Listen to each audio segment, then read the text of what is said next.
최근에 그 언레코드라는 게임이 트레일러가 공개가 됐었거든요. 너무 그래픽이 너무 실사 같아갖고 네, 보내줘서 봤는데 이거 바디캠 달고 그냥 이제 서바이벌 게임 한 건지 그런 건 줄 알았어요. 저도 보면서 뭐야 이거 했는데 게임 트레일러였던 거야. 그래서 그걸 보면 많은 사람들이 페이크 아니냐, 너무 말도 안 된다, 의문을 제기를 한 거죠. 그랬더니 그 개발자가 이제 자기 트위터에다가 이거 비디오라고 생각하셨던 분들에게는 죄송하지만 하면서 실제 게임 엔진에서 그거를 구동하는 거를 이제 영상으로 찍어서 또다시 보여줬어요. 그랬더니 이제 사람들이 와 이제 새로운 시대가 왔구나 하면서 어떤 사람들은 좀 이제 슬슬 무서워지기 시작하는데 막 이런 반응들도 있고, 저는 개인적으로 그동안의 그런 아무리 실제 같은 그래픽이라 해도 언뜻 봤을 때 이거 약간 그래픽이네, 그리고 AI가 만든 그래픽 같은 거네 라고 구분을 할 수 있었던 거를 일종의 2%의 간극이라고 저는 생각을 해왔거든요, 개인적으로. 근데 문제는 이제는 그 2%의 간극이 점점 경계가 허물어지고 있는 듯한 느낌이 드는 거예요. 이게 딥페이크 같은 경우에도 2021년도였나? 그때 유튜브에 그 모건 프리먼이라는 배우의 딥페이크 영상이 올라오기도 했었거든요. I am not Morgan Freeman, and what you see is not real. 올라오고 나서 많은 사람들이 되게 놀랐어요. 너무 진짜 같으니까. 물론 그것도 자세히 들여다보면은 그래픽 같긴 해요. 근데 처음에 언뜻 딱 봤을 때 그 첫인상은 강렬해.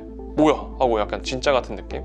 작년에 2022년도에는 미국에 아메리칸스 갓 탤런트라는 쇼가 있거든요. 거기에 어떤 참가자가 나왔는데 문제는 자기 얼굴에 실시간으로 그 심사위원의 얼굴을 딥페이크로 합성을 해서 그 심사위원의 얼굴로 노래를 부르는 거를 거기서 퍼포먼스로 보여줬거든요. 와. 그러니까 그런 딥페이크 기술들이 이제는 실시간으로 적용 가능한 것까지도 이제 구현이 됐다라는 게 보여졌고, 이제 눈에 보여지는 것뿐만 아니라 이제는 들리는 거, 사운드적인 요소들도 이제 가짜 AI가 만들어낸 거, 그런 것들이 굉장히 많이 나오고 있다라는 거죠.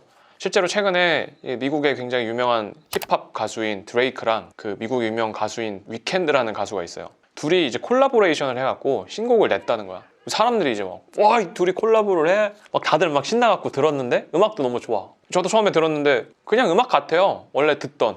문제는 그게 전부 다 AI로 만든 거라는 거야. 그러니까 드레이크랑 위켄드가 실제로 부른 게 아니고 그들의 목소리를 AI로 추출을 해서 만들어낸 가짜라는 거죠. 본인들도 듣고 좀 깜짝 놀랐겠네요. 나 이런 거 낸 적이 없는데 이러면서. 그래 본인들도 뭐 내가 갑자기 신곡을 냈다고? 들어보니까 이거 내 목소리인데? 막 이랬을 거 아니야. 그러니까 이제는 뭐 비주얼이면 비주얼, 사운드면 사운드, 정말 이제 진짜와 가짜가 무엇인지 구분하기 어려워진 시대가 찾아오고 있는 것 같아요.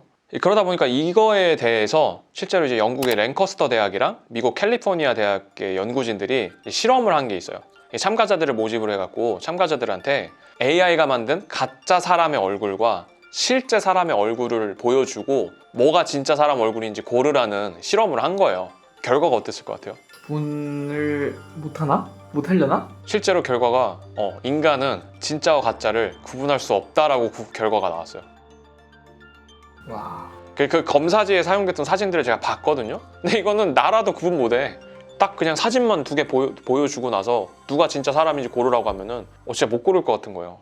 그러니까 이미 이제 그런 연구 결과도 나온 상황이고, 그러니까 결론적으로 이런 기술들은 점점 더 이제 상향 평준화가 되어가고 있고, 동시에 누구나 다룰 수 있게끔 대중화가 되어가고 있다는 게 핵심 포인트일 것 같아요. 그렇다라고 하면 이제 조금 더 시간이 지나서 이제 진짜랑 가짜가 정말 이제 우리가 만약에 구분을 못해, 그리고 그런 구분 못할 정도의 퀄리티 높은 가짜 사진들, 가짜 뭐 비디오들이 막 이런 유튜브나 인터넷을 통해서 계속 올라온다고 생각을 해봐요. 과연 어떤 일이 벌어질까요? 와, 문제가 좀 많이 생길 것 같은데.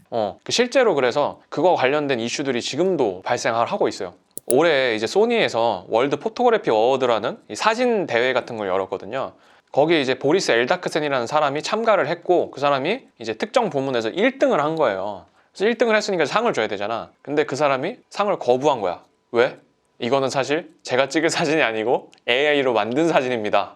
그러면 심사위원들은 그걸 1위로 뽑기까지 그게 진짜 사람이 찍은 거겠지 하고 심사를 했을 거 아니에요. 그래서 이제 이 엘다크센이라는 사람이 왜 이걸 했냐, 왜 출품을 했냐라고 물어보니까 이 사람이 밝히기로는 사람들에게 AI가 만든 사진들에 대한 논란을 의도적으로 일으켜서 열린 토론회 장을 만들고자 일종의 퍼포먼스의 형태로 참가를 했었다 그래요. 그리고 이제 비슷한 사례로 영국의 저널리스트인 엘리엇 히긴스라는 사람이 자신의 트위터에다가 트럼프가 경찰에 잡혀가는 사진을 한번 올렸었어요. 그거 봤어요. 봤어요? 네, 봤어요.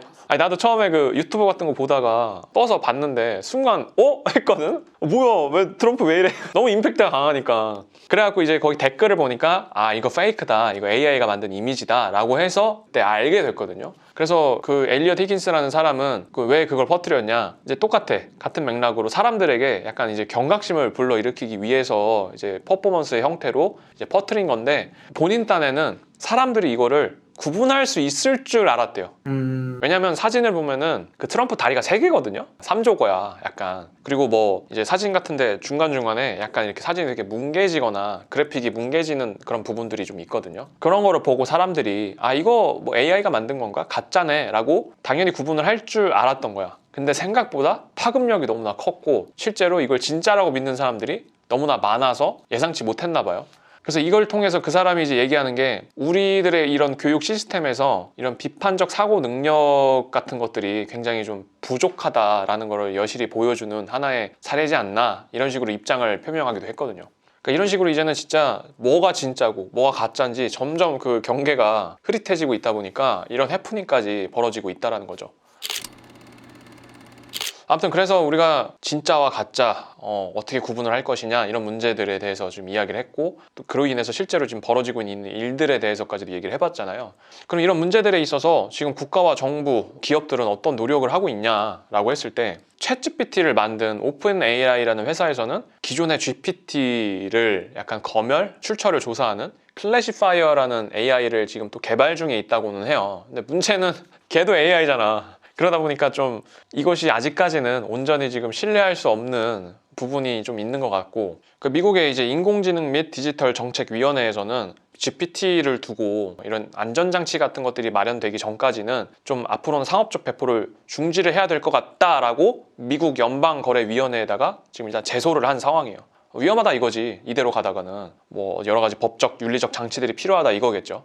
그리고 우리나라 이제 국내에서도 AI 윤리와 AI의 어떤 신뢰성에 관련해서 과기부에서 이제 각 분야의 좀 전문가들을 모셔서 AI 인공지능 윤리 그런 이제 포럼 같은 거를 지금 이제 막 연참이에요. 그래서 이제 국가 차원에서도 이런 노력을 지금 하고 있기는 한데 솔직히 아직은 좀 많이 부족해 보여요. 지금 기술이 발전하는 속도에 비해서 이런 사회적 그리고 제도적 그 윤리적 장치들을 마련하는 속도는 너무나 더뎌. 더 많이 관심을 기울여야 할 것 같고, 이건 또 개인적인 생각인데 영화 인셉션 보면은 그러니까 가짜인지 진짜인지 구분하기 위해서 팽이를 돌리는 장면이 나오거든요. 그러니까 일종의 그 팽이가 장치인 거지, 여기가 꿈인지 현실인지 구분하게끔 하는 최소한의 장치가 있잖아요. 그런 것처럼 우리도 이게 딥페이크로 만들어진 가짜인지 또 AI가 만들어낸 가짜 이미지인지 비디오인지 이런 것들을 구분할 수 있는 최소한의 일종의 워터마크처럼 사회 보편화된 그런 장치들이 좀 있어야 되지 않을까? 약간 비비탄 총에서 보면 주황색 그런 그치 색깔 같은 것처럼 맞아. 이거는 장난감 총입니다 해서 총 앞에 이렇게 붙여놓 표시를 해놓잖아요. 직관적으로 딱 알 수 있게. 그런 것처럼 누구나 이게 진짜 모건 프리먼이구나, 아 이게 AI가 만든 가짜 모건 프리먼이구나 라는 거를 알 수 있게끔 최소한의 그 장치 같은 것들이 좀 빨리 마련이 좀 돼야 되지 않을까, 좀 개인적으로 생각이 좀 들어요. 아무튼 이제 정부나 기관 뭐 기업에서는 이제 이런 노력들을 뭐 하는 건 하는 건데, 제일 중요한 거는 결국 이런 서비스들이나 이런 프로그램들을 직접 사용하게 될 소비자인 우리들의 사실 태도가 제일 중요할 거라고 생각이 들거든요. 그러니까 앞서서 트럼프 사태 일으켰던 엘리엇 히긴스가 얘기한 것처럼 지금 사람들이 너무나 많이 가짜 뉴스라든지 가짜 정보에 대해서 너무 쉽게 흔들린다, 좀 비판적 사고가 필요할 것 같다라고 얘기한 것처럼, 정말 우리가 이제 앞으로는 이런 이미지라든지 비디오라든지 이런 것들을 이제 볼 때 이제는 정말 이거 혹시 가짜 아닐까? AI가 만든 가짜 정보이지 않을까? 좀 이런 비판적 사고를 항상 가지고 있는 게 중요할 것 같아요. 그동안 뭐 가짜 뉴스다 뭐다 해갖고 비판적 사고를 가지는 게 중요합니다, 이런 말들은 늘 있어 왔는데, 지금은 이제는 그 어느 때보다 그게 더욱더 절실히 필요한 상황이지 않을까, 그런 생각이 좀 드네요.